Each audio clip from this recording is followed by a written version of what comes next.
দেখছেন কলকাতা টিভি। আপনাদের সঙ্গে এই মুহূর্তে রয়েছে আমি অভিক। শুরু করছি আরো বার। অভিকের সঙ্গে রয়েছে আমি জহিতা। আর জুইতা, যে খবর দিয়ে শুরুটা করতেই হচ্ছে যে ভোট পরবর্তী হিংসার ঘটনা। কারণ 4 জুন লোকসভা নির্বাচনের ফলাফল প্রকাশ হয়েছে, তারপর থেকেই রাজ্যের একাধিক জায়গাতে ভোট পরবর্তী হিংসার ছবি আমরা দেখতে পাচ্ছি। একেবারে কখনো মুর্শিদাবাদ, কখনো বর্ধমান, কখনো বাঁকুড়া, সব জায়গাতেই কিন্তু একই ছবি উঠে আসছে। এবারে রানীনগরে ভোট পরবর্তী হিংসার ছবি। রানীনগরে আক্রান্ত বাম কংগ্রেস কর্মীরা। একাধিক জায়গায় বাম কংগ্রেসের বাড়িতে হামলা, বোমাবাজি এবং হামলার অভিযোগ তৃণমূলের দিকেই কিন্তু উঠছে। একেবারেই তাই। মুর্শিদাবাদের রানীনগরের ছবি এই মুহূর্তে আপনাদেরকে সামনে তুলে ধরছি। ভোট পরবর্তী হিংসা অব্যাহত মুর্শিদাবাদের রানীনগরে। সেখানে আক্রান্ত হতে হয়েছে বাম এবং কংগ্রেসের কর্মী সমর্থকদের। মূলত তৃণমূলের বিরুদ্ধেই অভিযোগের তীর। এ বিষয়ে আরো বিস্তারিত জানবো। টেলিফোন লাইনে রয়েছে প্রতিনিধি রাকিবুল। রাকিবুল, এখন কি পরিস্থিতি, প্রশাসন কি বলছে? দেখো, ভোট পরবর্তী হিংসার ছবি উঠে আসছে, কিন্তু পুলিশ প্রশাসন তারা তৎপর হয়েছে এবং পুরো ঘটনার তদন্ত শুরু করেছে ইতিমধ্যে। যদিও স্পষ্ট এখনো জানা যায়নি কে বা কারা এই ঘটনার সাথে জড়িয়ে আছে, এবং বাম কংগ্রেস কর্মী সমর্থক তারা কিন্তু একাধিকবার দাবি করেছেন যে তৃণমূলের আশ্রিত দুষ্কৃতী তারাই কিন্তু এই আক্রমণ চালিয়েছে, এবং এই ঘটনায় কিন্তু বেশ কয়েকজন আহত হয়েছে এবং তারা হাসপাতালে ভর্তি রয়েছে। রানীনগর প্রধানপাড়া গ্রামীণ হাসপাতালে ভর্তি রয়েছে। সেখান থেকে একজনকে স্থানান্তর করা হয়েছে ডোমকুল মহকুমা হাসপাতালে, এমনটাই কিন্তু সূত্রের খবর। যদিও বা ভোট শান্তিপূর্ণ হলেও ভোট পরবর্তী হিংসার ছবি কিন্তু গোটা রাজ্যের পাশাপাশি মুর্শিদাবাদের ডোমকলের যে রানীনগর আছে সেখানে থেকে কিন্তু উঠে আসছে। সেটা সীমান্ত এলাকায়, সেখানে কিন্তু বাম কংগ্রেস কর্মী সমর্থকের উপরে আক্রমণ চালিয়েছে, হামলা চালিয়েছে, এমনটাই কিন্তু অভিযোগ আসছে। যদিও এই অভিযোগ অস্বীকার করছে তৃণমূল। ফলে কার্যত তৃণমূলের যে সাংসদ আবু তাহের খান তিনি কিন্তু বারবার একাধিকবার কিন্তু কর্মী সমর্থকদের উদ্দেশ্যে বলেছিলেন যে কোন রকম যেন অশান্তি না ছড়ায় এবং তোমাদের আনন্দ, কর্মী সমর্থকের আনন্দ যেন কারো নিরানন্দ না হয়। এই ফলে কিন্তু এই কার্যত এই কথা কিন্তু থাকলো না, এমনটাই মনে করছে কিন্তু বাম কংগ্রেস কর্মী সমর্থকের লোকেরা। বেশ, ধন্যবাদ জানাবো রাকিবুল। একদমই তাই। যে খবর আপনাদের সামনে আমরা এই মুহূর্তে তুলে ধরছি, যে ভোটে আমরা এই পরিমাণ অশান্তি কিন্তু আমরা দেখতে পাইনি যা ভোট পরবর্তী সময় আমরা দেখতে পাচ্ছি। 4 জুনই লোকসভা নির্বাচনের ফলাফল প্রকাশ হয়েছে, তারপর রাজ্যের একাধিক জায়গা জুড়ে এই ধরনের ভোট পরবর্তী হিংসার অভিযোগ। কখনো বিরোধী রাজনৈতিক দলের কর্মী সমর্থক তাদেরকে আক্রান্ত হতে হচ্ছে, কখনো তাদের পার্টি অফিসে ভাঙচুর চালানো হচ্ছে, বাড়িঘর ভাঙচুর চালানো হচ্ছে, আগুন ধরিয়ে দেওয়া হচ্ছে। এই একাধিক অভিযোগ উঠছে শাসক দলের বিরুদ্ধে এবং সেই ঘটনাকে কেন্দ্র করেই উত্তপ্ত ও একাধিক জায়গা।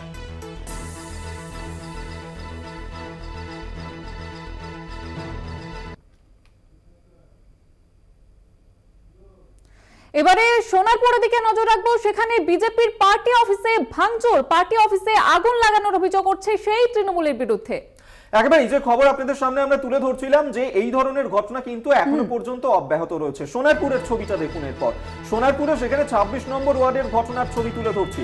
সোনারপুর থানায় ইতিমধ্যেই অভিযোগ দায়ের করা হয়েছে। যে অভিযোগ সেখানে উঠছে, সোনারপুরে বিজেপির পার্টি অফিসে ভাঙচুর চালানো হয়েছে। কারা এই ঘটনা ঘটিয়েছে?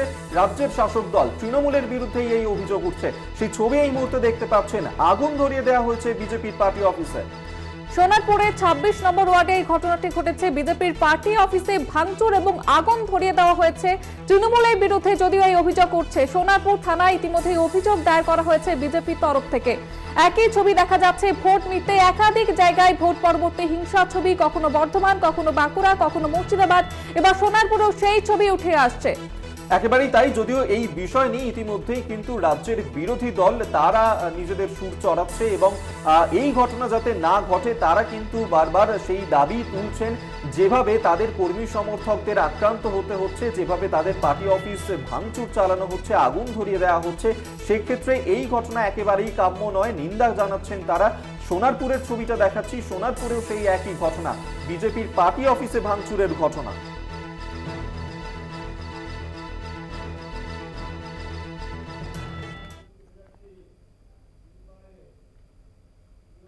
ভোট পরবর্তী হিংসার ঘটনা অব্যাহত পশ্চিম মেদিনীপুরেও। পশ্চিম মেদিনীপুর জেলার ঘাটাল ব্লকের দন্দিপুরে সেখানেও ভোট পরবর্তী হিংসার ঘটনা। রাতের অন্ধকারে বিজেপি কর্মীদের দোকান ভাঙচুর, মারধরের অভিযোগ সেই তৃণমূলের বিরুদ্ধে। প্রতিবাদে বিজেপি বিধায়কের নেতৃত্বে রাজ্য সড়ক অবরোধ করে বিক্ষোভ।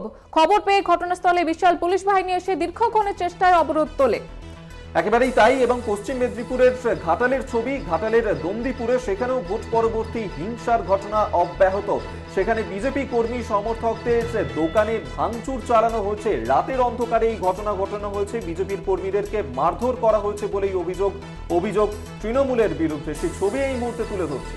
একেবারে 2021-এর বিধানসভা নির্বাচন, তারপরে পঞ্চায়েত নির্বাচন, এবার লোকসভা নির্বাচনের পরেও কিন্তু ছবিটা বদলালো না। একই ছবি লক্ষ্য করা যাচ্ছে, রাজ্যে আবারও হিংসা শুরু। মধুসূদন ভট্টাচার্য এই মুহূর্তে আমাদের সঙ্গে টেলিফোনে রয়েছেন প্রতিনিধি, বিস্তারিত জানবো। মধুসূদন, গতকাল রাতের বেলা এই ঘটনা ঘটেছিল, বিজেপি কর্মী সমর্থকদের দোকানে ভাঙচুর চালানো হয়েছিল, মারধর করা হয়েছিল। আজ সকাল থেকে সেখানে কি পরিস্থিতি? দেখো, একেবারে কিন্তু আজ সকাল থেকে এলাকা কিন্তু থমথমে রয়েছে। পাশাপাশি কিন্তু টহল দিচ্ছে পুলিশ বাহিনী, যেটুকু খবর পাওয়া যাচ্ছে। তবে গতকালকে রাতের যে ঘটনা, সেই রাতের ঘটনার পর থেকে এলাকায় যথেষ্ট একটা চাপা উত্তেজনা সৃষ্টি হলে কিন্তু টহল দিচ্ছে পুলিশ। কবি, ধন্যবাদ তোমায়। মধুসূদন ভট্টাচার্য আমাদের সঙ্গে টেলিফোনে ছিলেন প্রতিনিধি। সেই ছবি এই মুহূর্তে দেখাচ্ছি আপনাদেরকে। পশ্চিম মেদিনীপুরের ঘাটালের দন্দিপুরে সেখানে বিজেপি কর্মী সমর্থক তাদেরকে মারধর করা হয়েছে এবং দোকানদারদের দোকান ভাঙচুর চালানো হয়েছে। এই অভিযোগ বিজেপির এমএলএ নেতৃত্বের রাজ্য সড়কও অবরোধ করা হয়।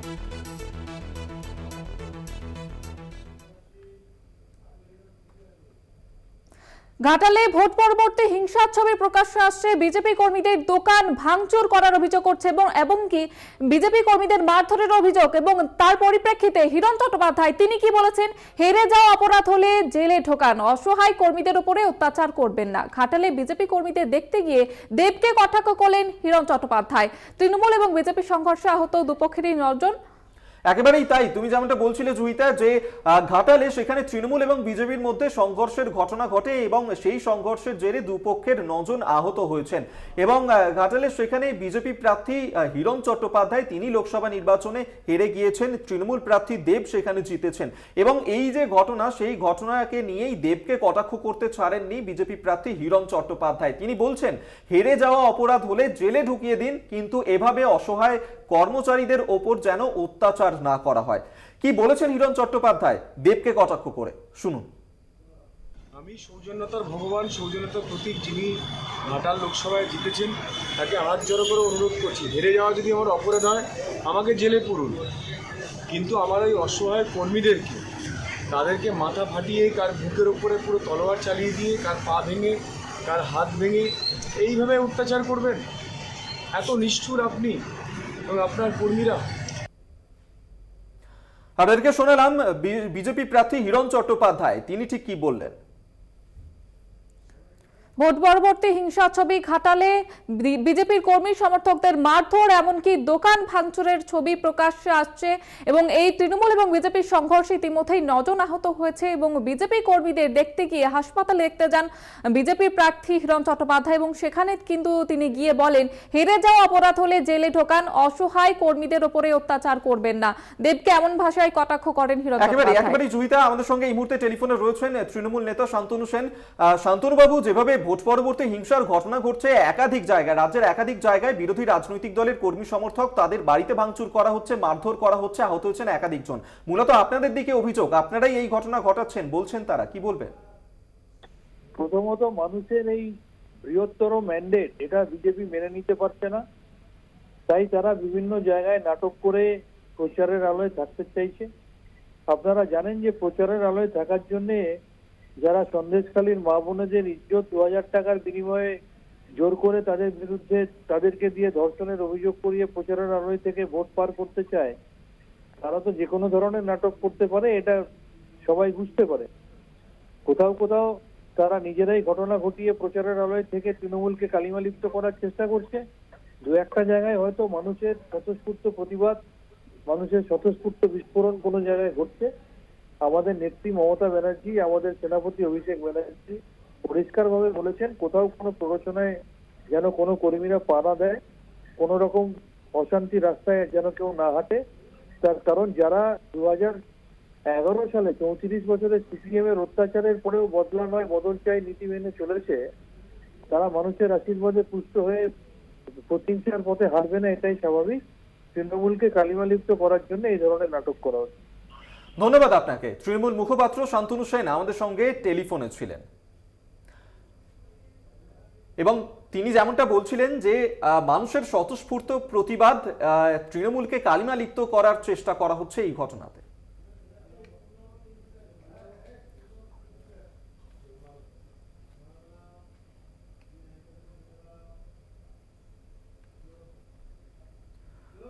তৃণমূলের হাতে আক্রান্ত তৃণমূল, বন্দুকের বাঁট দিয়ে মাথায় মারার অভিযোগ, দুই তৃণমূল নেতার মধ্যে গন্ডগোলের জের। হুগলির কন্যাগড়ে এই ঘটনাটি ঘটেছে। দুই তৃণমূল নেতার মধ্যে গন্ডগোলের জেরে এই ঘটনাটি ঘটেছে। তৃণমূলের হাতেই আক্রান্ত তৃণমূল। এবার ভোট পরবর্তী হিংসার ছবি যেমনটা আপনাদের দেখাচ্ছি, সেই সঙ্গে সঙ্গে কিন্তু তৃণমূলের গোষ্ঠীদ্বন্দ্বের ছবিও কিন্তু বিভিন্ন জায়গা থেকে উঠে আসছে। বন্দুকের বাঁট দিয়ে মাথায় মারার অভিযোগ করছে দুই তৃণমূল নেতার মধ্যে গন্ডগোলের জের। এবং হুগলির কন্যাগড়ে এই মুহূর্তে এই ঘটনাকে কেন্দ্র করে চরম উত্তেজনার সৃষ্টি হয়। একেবারেই তাই, সেই ছবি এই মুহূর্তে তুলে ধরছি আপনাদের সামনে, যেখানে এবার দুই তৃণমূল নেতার মধ্যে গন্ডগোলের ঘটনা, দুজনের মধ্যে হাতাহাতি বচসার ঘটনা, এবং সেই কারণেই তৃণমূল নেতা তিনি আহত হয়েছেন। সেই ছবি এই মুহূর্তে দেখতে পাচ্ছেন হুগলির কন্যাগড়ে। সেখানে ভোট পরবর্তী হিংসার অভিযোগ, সেখানে শাসক দলের দুই নেতার মধ্যেই হাতাহাতির ঘটনা, যার কারণে আক্রান্ত হয়েছেন এক তৃণমূল কর্মী। তৃণমূলের হাতেই আক্রান্ত তৃণমূল, এবার বন্দুকের বাট দিয়ে মাথায় মারার অভিযোগ করছে আরেক তৃণমূল নেতাকে। এবং এই ঘটনাকে কেন্দ্র করে কিন্তু চরম উত্তেজনা ছড়ায় ওই এলাকায়। হুগলির কন্যাগড়ে এই ঘটনাটি ঘটেছে। হুগলির কন্যাগড়ে ভোট পরবর্তী হিংসার ছবি এবং সেই সঙ্গে তৃণমূলের গোষ্ঠীদ্বন্দ্বের ছবিও কিন্তু প্রকাশ্যে আসছে। এবার তৃণমূলের হাতেই আক্রান্ত তৃণমূল নেতা। একেবারেই তাই, এতক্ষণ যে ছবিগুলো আপনাদের সামনে তুলে ধরছিলাম, সেখানে বিরোধী রাজনৈতিক দল তারা মূলত শাসক দলের বিরুদ্ধে অভিযোগ করছিল তাদেরকে মারধর করা হচ্ছে বলে। কিন্তু এই কন্যাগড়ে যে ঘটনা ঘটেছে, সেখানে শাসক দলেরই দুই নেতার মধ্যে গন্ডগোলের ঘটনা, এবং তার মধ্যেই আহত হয়েছেন একজন।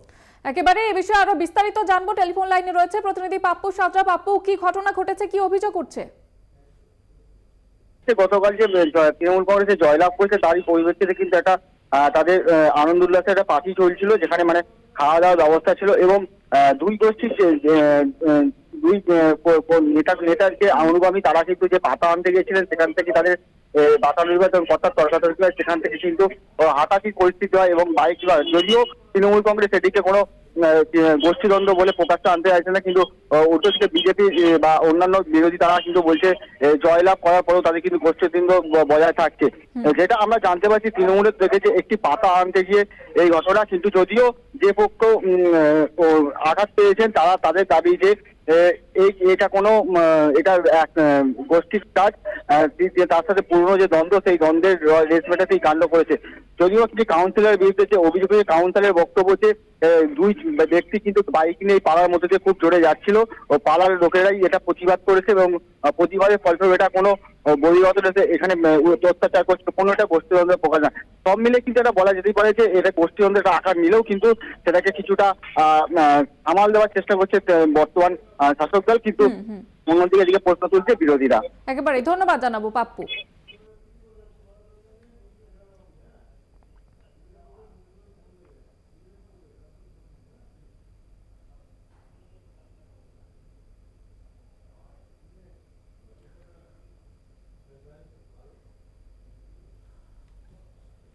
রাজ্যের বিভিন্ন জায়গায় ভোট পরবর্তী হিংসার এই ভোট পরবর্তী হিংসা রুখতে কেন্দ্র বাহিনীর রুটমার্চ, চন্দ্রকোনার বিভিন্ন জায়গায় রুটমার্চ চালাচ্ছে কেন্দ্র বাহিনী।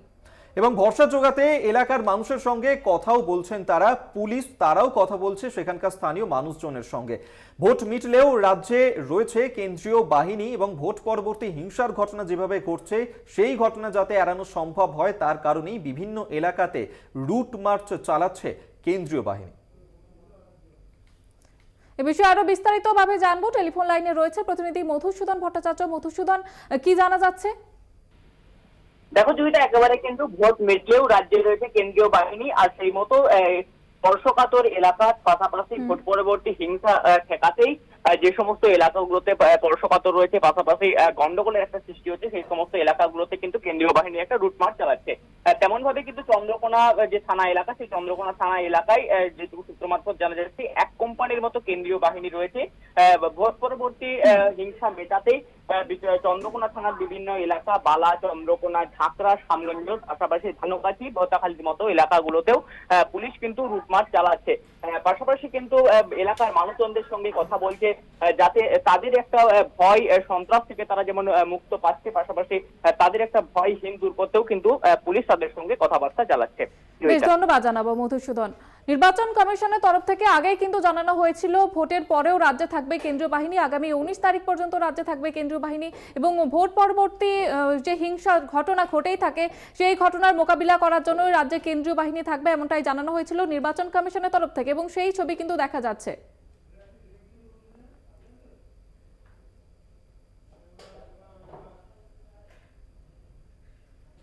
আরো বারো এখন সময় একটা ছোট্ট বিরতির। ফিরছি অন্যান্য খবর নিয়ে, সঙ্গে থাকুন। আরো বারো নিয়ে ফিরে এলাম বিরতির পর। এরপর যে খবরের দিকে নজর রাখবো, গতকালই মল্লিকার্জুন খাড়গের বাড়িতে ইন্ডিয়া জোটের বৈঠক হয়েছে, সেখানে উপস্থিত ছিলেন অভিষেক বন্দ্যোপাধ্যায়। আর আজ সকালবেলায় দিল্লিতে সমাজবাদী পার্টির প্রধান অখিলেশ যাদব, তার বাড়িতে গেলেন অভিষেক বন্দ্যোপাধ্যায়। সকাল 10টায় অখিলেশের বাড়িতে অভিষেক বন্দ্যোপাধ্যায় প্রায় 1 ঘন্টা বৈঠক হয়। অভিষেকের সঙ্গে ছিলেন ডেরেক ওব্রায়েন। একেবারেই তাই, আপনাদেরকে জানিয়ে রাখবো প্রায় 1 ঘন্টা ধরে বৈঠক হয়েছে দুজনের মধ্যে।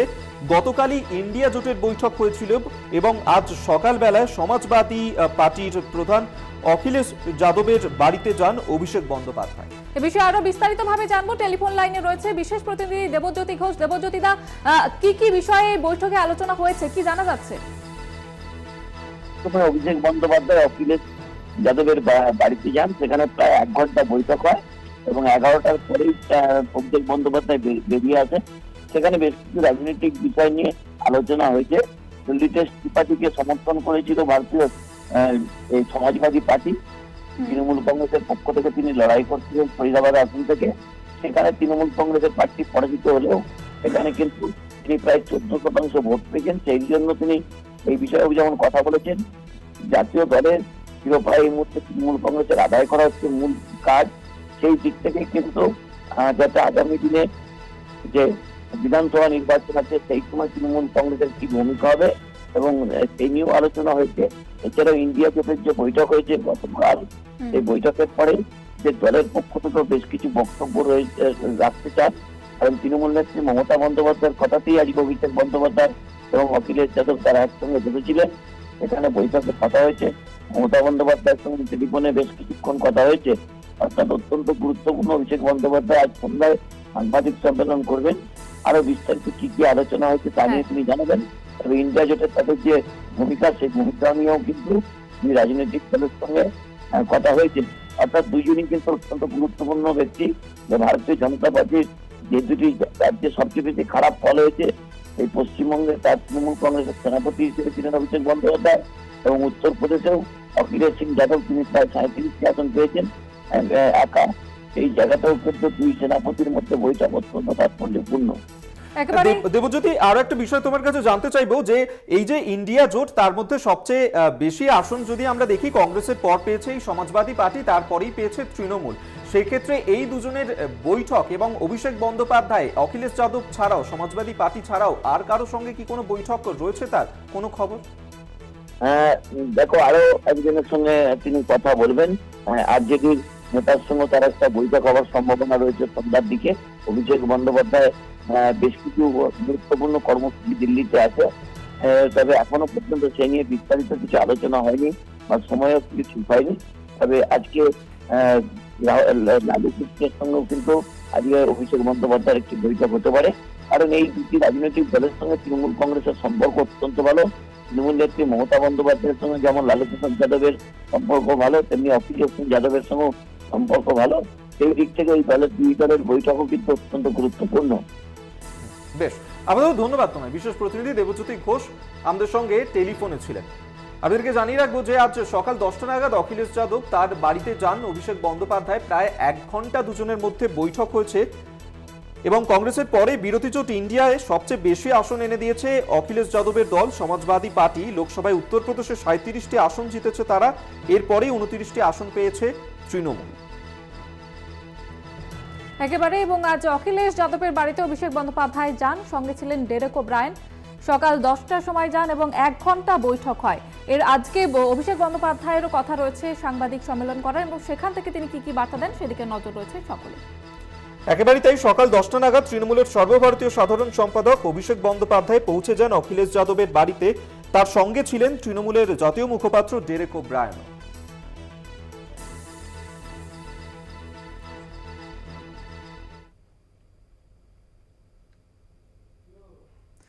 ঋতুপর্ণা সেনগুপ্তকে ফের তলব ইডির। আগামী সপ্তাহে হাজিরার নির্দেশ ইডির। 5ই জুন তাকে হাজিরা দেওয়ার কথা ছিল, কিন্তু তিনি হাজিরা দেননি এবং সে কারণে আবারও তলব করা হয়েছে তাকে। একেবারেই তাই, এবং রেশন দুর্নীতি মামলাতেই মূলত জিজ্ঞাসাবাদ করতে চান ইডির আধিকারিকরা অভিনেত্রী ঋতুপর্ণা সেনগুপ্তকে, যার কারণে এবার দ্বিতীয়বারের জন্য তাকে নোটিশ পাঠানো হয়েছে।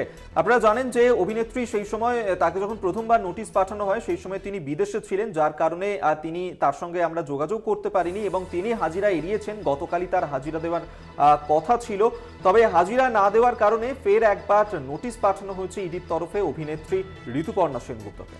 আগামী সপ্তাহে হাজিরা দিতে নির্দেশ দেওয়া হয়েছে ইডির তরফ থেকে। রেশন দুর্নীতি মামলায় তাকে জিজ্ঞাসাবাদ করতে চায় কেন্দ্রীয় তদন্তকারী সংস্থার আধিকারিকরা এবং সেই কারণেই তাকে আবারও তলব করা হয়েছে।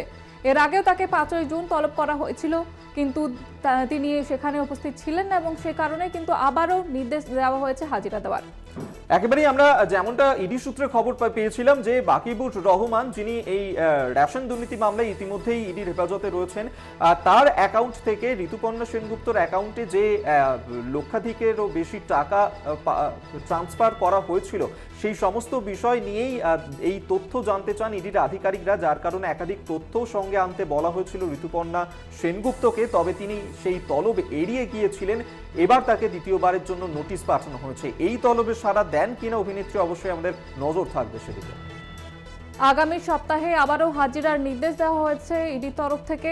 5ই জুন হাজিরা না দেওয়ায় ফের তলব করা হয়েছে ঋতুপর্ণাকে।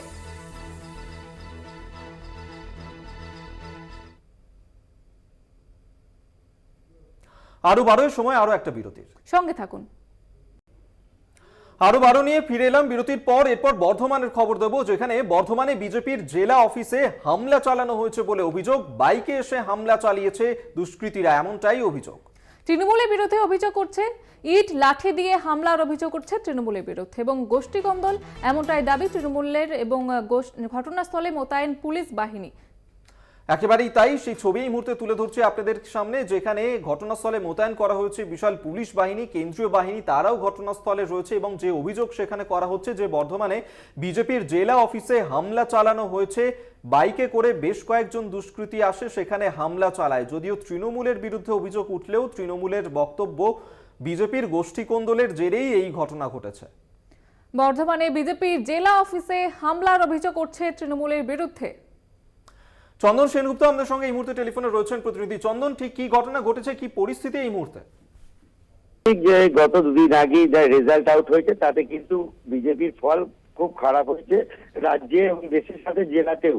এবং বর্ধমান জেলায় যে দুটো আসন আছে সে দুটো আসনই তৃণমূল পেয়েছে। এরপরে যে সমস্ত বিজেপি কর্মীরা রয়েছেন গ্রামে বাড়ি, তারা আতঙ্কিত হয়ে বিজেপি যে জেলা পার্টি অফিস আছে সেই পার্টি অফিসেই তারা আস্তানা নেয়।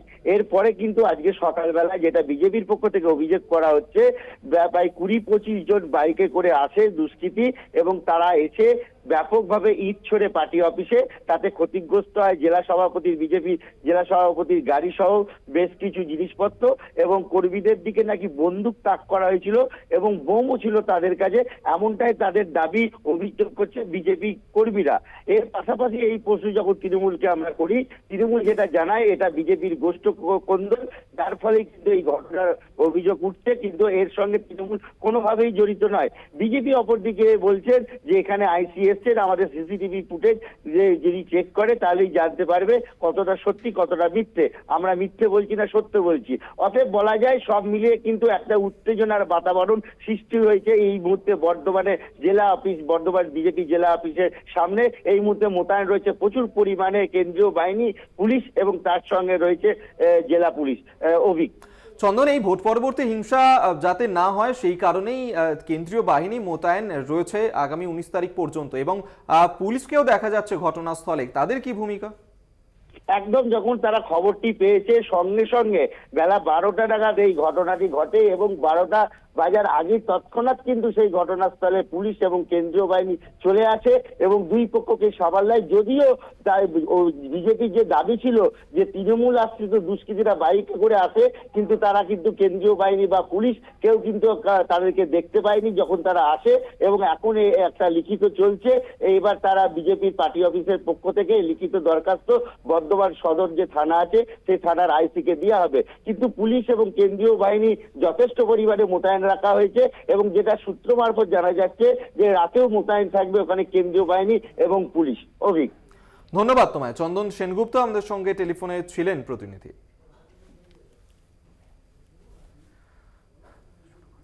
বর্তমানে ভোট পরবর্তী হিংসা ছবি এবং যেমনটা জানা যাচ্ছে বর্তমানে বিজেপির জেলা অফিসে হামলার অভিযোগ করছে তৃণমূলের বিরুদ্ধে, যদিও এই অভিযোগ অস্বীকার করেছে তৃণমূল এবং ঘটনাস্থলে ইতিমধ্যেই কেন্দ্রীয় বাহিনী এবং পুলিশ মোতায়েন করা হয়েছে।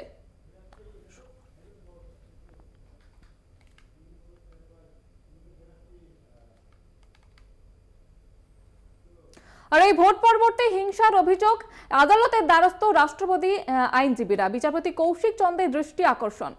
মামলা দায়েরের অনুমতিও দেওয়া হয়েছে। রাষ্ট্রবাদী আইনজীবীরা তারা আদালতের দ্বারস্থ হয়েছেন। যেভাবে ভোট পরবর্তী হিংসার অভিযোগ সামনে আসছে একের পর এক জায়গা থেকে, এবার সেই ঘটনাতেই তারা কলকাতা হাইকোর্টের দ্বারস্থ হয়েছেন। রাষ্ট্রবাদী আইনজীবীরা তারা দ্বারস্থ হয়েছেন আদালতে এবং বিচারপতি কৌশিক চন্দ্রের দৃষ্টি আকর্ষণ করেছেন। যদিও জানা যাচ্ছে মামলা দায়েরের অনুমতি দেওয়া হয়েছে একেবারেই, তবে আজই এই মামলার শুনানিও হতে পারে।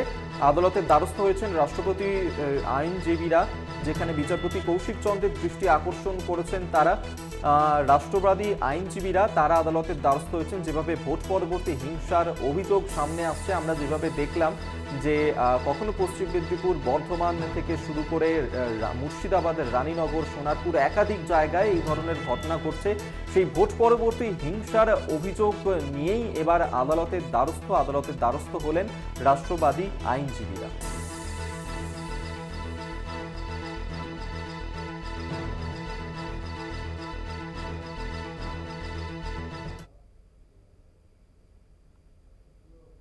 অন্যদিকে ভোট গণনা মিটতেই নদিয়ার চাপড়ায় সেখানে খুন হতে হলো তৃণমূল কর্মীকে। তৃণমূল কর্মী মোসলেম শেখ, তাকে খুন করা হয়েছে।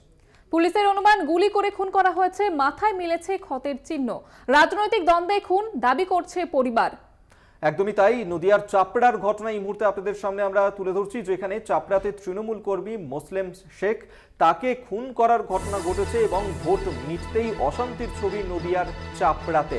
খুন করা হয়েছে চাপড়ার তৃণমূল কর্মী মোসলেম শেখকে। এবার নদিয়ার চোপড়ায় খুন তৃণমূল কর্মী, তার নাম মোসলেম শেখ বলে জানা যাচ্ছে। পুলিশ যেমনটা অনুমান করেছে যে মাথায় গুলি করা হয়েছে, মাথায় ক্ষতের চিহ্নও রয়েছে। সন্তু সাহা এই মুহূর্তে আমাদের সঙ্গে টেলিফোনে রয়েছেন প্রতিনিধি। সন্তু, ঠিক কি ঘটনা ঘটেছে, কাদের বিরুদ্ধে অভিযোগ, পুলিশের তরফ থেকে কি পদক্ষেপ নেওয়া হচ্ছে? দেখো, গতকাল চাপড়ার তৃণমূল কর্মী মোসলেম শেখ চাপড়ার হাটর বাসিন্দা, তাকে গুলি করে খুন করা হয় বলে অভিযোগ। যেমনটা জানা গিয়েছে, গতকাল তিনি চাপড়ার দইয়ের বাজার সংলগ্ন একটি মদের দোকানে থেকে মদ কিনছিলেন। সেই সময় তার সঙ্গে আরো দুজন ছিল, তারা সেখান থেকে নিয়ে একটি মাঠের মধ্যে যায়। এরপরেই কিন্তু সেখানেই তাকে গুলি করা হয়েছে বলে অভিযোগ। যেমনটা পুলিশ সূত্রে আমরা জানতে পারছি, তাকে গুলি করে খুন করা হয়েছে। তার মাথায় একটি গুলির ক্ষত রয়েছে। আজ দেহটি উদ্ধার করে ময়নাতদন্তে পাঠানো হয়েছে। এরপরই সম্পূর্ণ বিষয়টি সামনে আসবে। যেমনটা এখনো পর্যন্ত পরিবারের পক্ষ থেকে অভিযোগ করা হয়েছে, রাজনৈতিক কারণে এই খুন। এই বিষয়ে এখনো পর্যন্ত পরিবার 8 জনের বিরুদ্ধে থানায় অভিযোগ দায়ের করেছেন। যাদের বিরুদ্ধে অভিযোগ দায়ের করা হয়েছে তারা সকলেই কিন্তু তৃণমূল কর্মী বলেই এমন সূত্র মারফত জানা যাচ্ছে। পুলিশ সূত্রে যেমনটা জানা গিয়েছে, ওই যে মৃত ব্যক্তি মোসলেম শেখের বিরুদ্ধে একাধিক অভিযোগ রয়েছে, একাধিক দুষ্কৃতিমূলক কার্যকলাপের অভিযোগ রয়েছে। সেই কারণে কিন্তু এখনো পর্যন্ত স্পষ্ট নয় কি কারণে খুন। তবে প্রাথমিকভাবে রাজনৈতিক কারণে মনে করা হলেও পুরনো কোনো শত্রুতার কারণে এই খুন হতে পারে বলেই মনে করা হচ্ছে। অভিজ্ঞতা। বেশ, আপাতত ধন্যবাদ তোমায়। সন্তু সাহা আমাদের সঙ্গে টেলিফোনে ছিলেন প্রতিনিধি। চাপড়ায় খুন তৃণমূল কর্মী মোসলেম শেখ এবং এই ঘটনাতে ইতিমধ্যেই পুলিশ তদন্ত শুরু করেছে।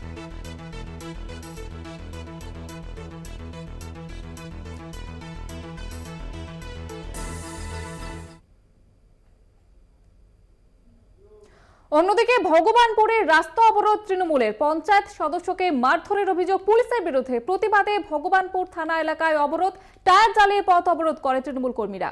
একেবারেই তাই, সেই ছবি আপনাদের সামনে তুলে ধরবো যেখানে ভগবানপুর থানা এলাকাতে অবরোধ এবং পঞ্চায়েত সদস্যকে মারধর করা হয়েছে, মারধর করেছে পুলিশ। ভগবানপুরের রাস্তা অবরোধ করেছে তৃণমূল এই ঘটনার প্রতিবাদ জানিয়েই। সেই ছবি এই মুহূর্তে দেখাচ্ছি আপনাদেরকে, যেখানে টায়ার জ্বালিয়ে প্রতিবাদ করছেন তারা। তৃণমূলের পঞ্চায়েত সদস্যকে মারধর করেছে পুলিশ, সেই অভিযোগে তুলেছে তারা। ভগবানপুর থানা এলাকায় উত্তেজনার ছবি, একেবারে সেই ছবি দেখতে পাচ্ছেন আপনারা। তৃণমূলের পঞ্চায়েত সদস্যকে মারধরের অভিযোগ উঠছে পুলিশের বিরুদ্ধে এবং এরই প্রতিবাদে ভগবানপুর থানা এলাকায় অবরোধ করেন, এর টায়ার জ্বালিয়ে পথ অবরোধ করে তৃণমূল কর্মীরা। এই ঘটনায় চরম উত্তেজনার সৃষ্টি হয় ওই এলাকায়, আপনারা দেখতে পাচ্ছেন সেই ছবি। সৌম্যজিৎ চট্টোপাধ্যায় এই মুহূর্তে আমাদের সঙ্গে টেলিফোনে রয়েছেন প্রতিনিধি। সৌম্যজিৎ, কি ঘটনা ঘটেছে, কি পরিস্থিতি এই মুহূর্তে? দেখো, ভগবানপুরে এক নাবালিকাকে ধর্ষণের অভিযোগ ওঠে এক নাবালক যুবকের বিরুদ্ধে এবং সেই বিষয়টি গ্রাম্য সালিসি সভায় মিটিয়ে নেওয়ার জন্য স্থানীয় নেতৃত্বরা আর্জি জানায়। কিন্তু ওই পরিবার স্থাপিত সোচ্চার হন এবং স্থানীয় যে তৃণমূল প্রতিনিধি ছিলেন জেতা প্রার্থী তার কাছে যান এবং সেই জেতা প্রার্থী পঞ্চায়েত সদস্য, সেই সদস্য যিনি থানায় হাজির হলে কিন্তু থানার ভারপ্রাপ্ত আধিকারিক ওই সদস্যের সাথে খারাপ ব্যবহার করে, মারধর করে এবং তারই প্রতিবাদে কিন্তু তৃণমূল কর্মী সমর্থকরা ইতিমধ্যে কিন্তু থানা এলাকার সামনে পথ অবরোধ করেছে। বেশ, ধন্যবাদ তোমায়। সৌম্যজিৎ চট্টোপাধ্যায় আমাদের সঙ্গে টেলিফোনে ছিলেন প্রতিনিধি।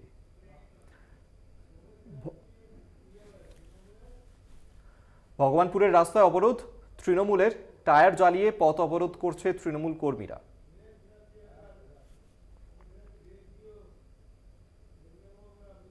আরো বারোয় এখন সময় আরো একটা বিরতির। ফিরছি বিরতির পর, সঙ্গে থাকুন।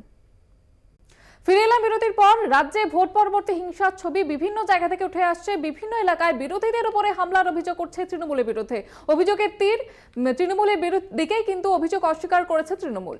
একেবারেই তাই, এবং বিভিন্ন জায়গাতেই যে ঘটনা ঘটছে, যে শাসক দলের বিরুদ্ধেই মূলত অভিযোগ। যেভাবে রাজ্যের একাধিক জায়গায় ভোট পরবর্তী হিংসার ঘটনা ঘটছে, একাধিক জায়গায় বিরোধী রাজনৈতিক দলের কর্মী সমর্থকদেরকে মারধর করা হচ্ছে, বাড়িঘর ভাঙচুর করা হচ্ছে, সেই অভিযোগে উঠছে শাসক দল তৃণমূলের বিরুদ্ধে। এবং এভাবেই যেভাবে তারা হিংসার ঘটনা, অশান্তির পরিবেশ সৃষ্টি করতে চাইছেন, সেই ঘটনারই নিন্দা করেছেন বিরোধী রাজনৈতিক দলের নেতারাও। বিভিন্ন এলাকায় বিরোধীদের উপর হামলার অভিযোগ। একেবারেই সকাল থেকে যে ছবি আপনারা দেখতে পাচ্ছেন, কখনো বাঁকুড়ায়, কখনো মুর্শিদাবাদ, কখনো বর্ধমান, সব জায়গাতেই কিন্তু একই অভিযোগ করছে তৃণমূলের বিরুদ্ধে। রাজ্যে ভোট পরবর্তী হিংসা অব্যাহত। আমরা দেখেছি সপ্তম দফা ভোটের আগের রাত থেকে কিন্তু শুরু হয়েছে হিংসার ঘটনা এবং তারপরে প্রত্যেক দিনই কিন্তু একই অভিযোগ উঠছে তৃণমূলের বিরুদ্ধে। বিভিন্ন জায়গা থেকে একই অভিযোগ তৃণমূলের বিরুদ্ধে, কখনো বর্ধমান, কখনো বাঁকুড়া, কখনো মুর্শিদাবাদ।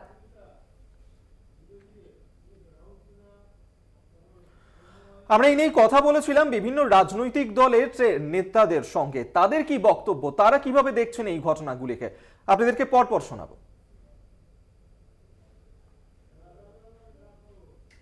দেখুন, এই রাজ্যে একটা গুন্ডা রাজনৈতিক দল ক্ষমতায় আছে, আর তারা এবারের নির্বাচনে আরো খানিকটা বলিয়ান হয়েছে, যে কারণের জন্য তারা এই হিংসা ছড়াচ্ছে। গণতন্ত্রের উপর যদি বিন্দুমাত্র আস্থা থাকতো, মানুষের রায়ের প্রতি যদি সম্মান জানানোর কোন রকম আগ্রহ থাকতো, তাহলে এই জিনিস করতো না। যাদের মানুষ সম্পূর্ণভাবে সমর্থন করলো, তারা আজকে এই হিংসার আশ্রয় নিচ্ছে। অতএব এর থেকেই বোঝা যায় যে এই রাজনৈতিক দলটা হিংসা ছাড়া অন্য কোনো কিছু বোঝে না। আমরা এর তীব্র নিন্দা করছি এবং অবিলম্বে রাজ্যের মুখ্যমন্ত্রীর কাছে আবেদন জানাচ্ছি যে কড়া হাতে এই জাতীয় হিংসা দমন করুন।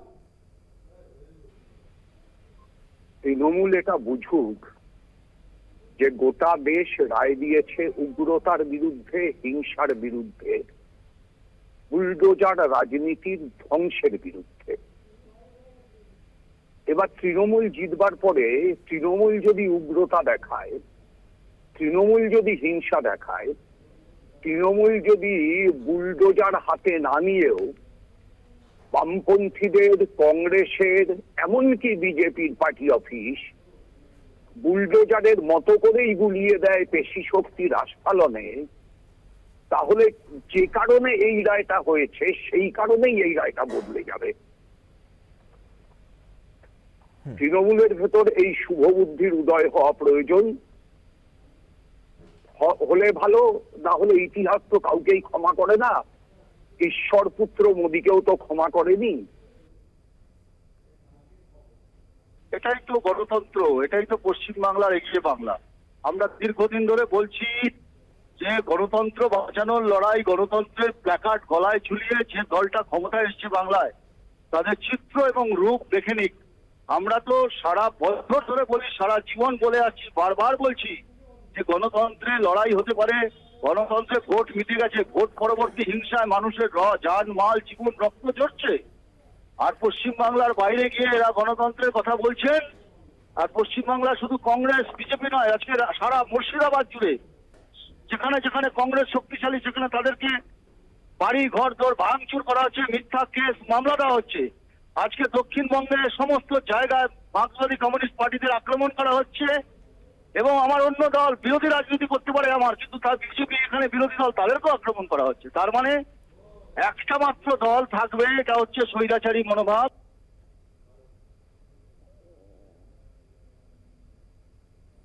নজর রাখবো পরের খবরে। শিয়ালদা স্টেশনে শুক্রবার থেকে বন্ধ থাকছে একাধিক প্ল্যাটফর্ম। বৃহস্পতিবার মধ্যরাত থেকেই বন্ধ হচ্ছে 1 থেকে 5 নম্বর প্ল্যাটফর্ম।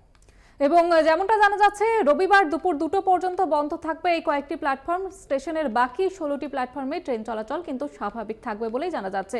অতিরিক্ত বাস পরিষেবার জন্য রাজ্যকে আর্জি জানালো রেল কর্তৃপক্ষ। জুলাই মাস থেকে শিয়ালদার প্রতিটি প্ল্যাটফর্মে যাতায়াত করবে 12 কামরার ট্রেন। তার জন্য প্ল্যাটফর্মগুলিকে উপযোগী করে তোলা হবে এই সময়ের মধ্যে। বেশ কিছু দূরপাল্লার ট্রেন এই সময় শিয়ালদার পরিবর্তে কলকাতা স্টেশন থেকে ছাড়বে বলেই জানিয়েছে রেল কর্তৃপক্ষ।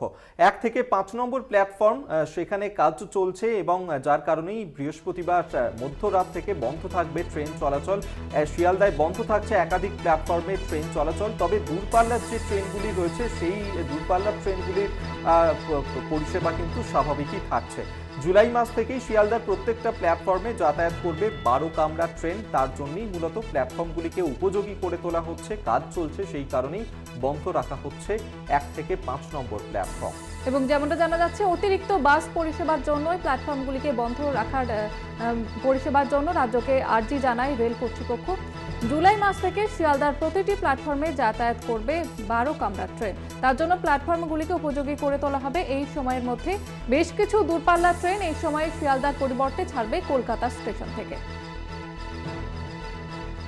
আপনাদেরকে জানিয়ে রাখবো, শিয়ালদা স্টেশনের একাধিক প্ল্যাটফর্ম বন্ধ থাকছে।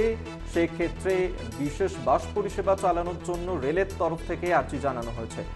কৌশিক মিত্র, সিপিআরও আমাদের সঙ্গে এই মুহূর্তে টেলিফোনে রয়েছেন। কৌশিকবাবু, যে বিষয়টা জানতে চাইবো যে 1 থেকে 5 নম্বর প্ল্যাটফর্ম আজ রাত থেকে বন্ধ রাখা হচ্ছে, সেক্ষেত্রে কবে থেকে পরিস্থিতি আবারও স্বাভাবিক করা হবে এই প্ল্যাটফর্ম থেকে ট্রেন পরিষেবার জন্য? শিয়ালদা স্টেশনে 1 থেকে 5 নম্বর প্ল্যাটফর্ম আমরা 12 কোচের অ্যাকোমোডেট করতে গেলে যে ইনফ্রাস্ট্রাকচারাল চেঞ্জেস লাগবে সেটা আমরা করার জন্য আজ মধ্যরাত থেকে একটা ব্লক নিচ্ছি, যেটা রবিবার দিন দুপুর 2টো পর্যন্ত ব্লকটা থাকবে। আমরা শিয়ালদা এন্ডে কাজটা করে নিয়েছি, ইনফ্রাস্ট্রাকচারাল কাজ করে নিয়েছি। যেটা কাজটা করবো সেটা হলো সিগন্যালিং এর কাজ। সেইটার কাজটা হয়ে গেলে তারপর শিয়ালদা এন্ডে আমরা প্ল্যাটফর্মটাকে এক্সটেন্ড করব। ইন দ্য মিন টাইম কিছু ট্রেনকে আমরা শর্ট জেনারেট করছি বা শর্ট রেগুলেশন করছি ক্যান্টনমেন্টে এবং দমদম জাংশনে। আর সেই জন্য আমরা মেট্রো রেলওয়ে এবং Kolkata state transport, West Bengal state transport ডিপার্টমেন্টকে বলেছি কিছু বাস এবং মেট্রো অতিরিক্ত চালাতে, যাতে মানুষের অসুবিধা বা দুর্গতি না হয়। তাছাড়া আমরা কিছু মেল এক্সপ্রেস ট্রেনকে কলকাতা স্টেশনে নিয়ে যাচ্ছি, যেটা চিতপুর বলে লোকে জানে, সেখানে মানুষ মানে নামতেও পারবেন, উঠতে পারবেন, তার আগাম নোটিফিকেশন আমরা বার করে দিয়েছি। আর আরেকটা জিনিস যেটা করছি যে আমরা এই যে রেস্ট লাইনগুলোতে আমাদের বাকি যে লাইনগুলো থাকছে 1 থেকে 5 ছাড়া, সেখানেও 12 কোচের ট্রেন চালাচ্ছি, যাতে লোকের কোনো রকম প্রবলেম না হয়। আর শনিবার বা রবিবার বেঁচেছে এই জন্যই যাতে কম সংখ্যক মানুষ, আমরা সবাই জানি, একটু ট্রাভেল করেন, সেই জন্য এটা করেছি। আর এটা ভবিষ্যতের জন্য যাতে আর মানুষকে ঝুলে না যেতে হয়, কষ্ট না পেতে হয়, সেই জন্য 12 কোচের করার জন্য এইটুকু আমরা মানুষের কাছে সাহায্য চাইছি। কৌশিকবাবু, রবিবার পর্যন্ত কতগুলো লোকাল ট্রেন আপাতত বাতিল করছেন? 2টো পর্যন্ত, রবিবার দিন দুপুর 2টো পর্যন্ত। কতগুলো লোকাল ট্রেন বাতিল করছেন? বাতিল সেভাবে করছি না, as and when demands we will think about it. আচ্ছা, ধন্যবাদ আপনাকে। কৌশিক মিত্র, সিপিআরও পূর্ব রেল, আমাদের সঙ্গে টেলিফোনে ছিলেন।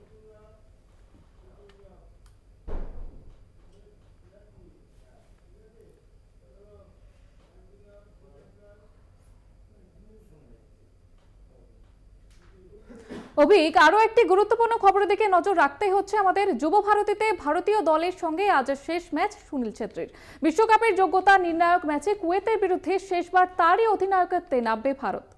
অধিনায়ক সুনীল ছেত্রীকে জয় উপহার দেওয়াই এখন মূল লক্ষ্য সতীর্থদের। আজ যুব ভারতীতে কুয়েতের মুখোমুখি হতে চলেছে ভারত এবং সেই ম্যাচেই শেষবারের জন্য খেলতে দেখা যাবে সুনীল ছেত্রীকে, যিনি আন্তর্জাতিক ক্ষেত্রে 45টি গোল করেছিলেন এবং সুনীল ছেত্রী তিনি এবার অবসর নিতে চলেছেন। যুব ভারতীতে ভারতীয় দলের সঙ্গে আজই শেষ ম্যাচ সুনীল ছেত্রীর। বিশ্বকাপের যোগ্যতা নির্ণায়ক ম্যাচে কুয়েতের বিরুদ্ধে শেষবার তারই অধিনায়কত্বে নামবে ভারত। অধিনায়ক সুনীল ছেত্রীকে জয় উপহার দেওয়াই এখন একমাত্র লক্ষ্য সতীর্থদের। আজ বিশ্বকাপের তৃতীয় পর্বে যোগ্যতা অর্জন ম্যাচ রয়েছে এবং সেই ম্যাচে কুয়েতের বিরুদ্ধে লড়তে চলেছে ভারত এবং আজ শেষবারের জন্য ময়দানে নামতে চলেছেন সুনীল ছেত্রী এবং অবশেষে অবসরের ঘোষণা করেছেন তিনি।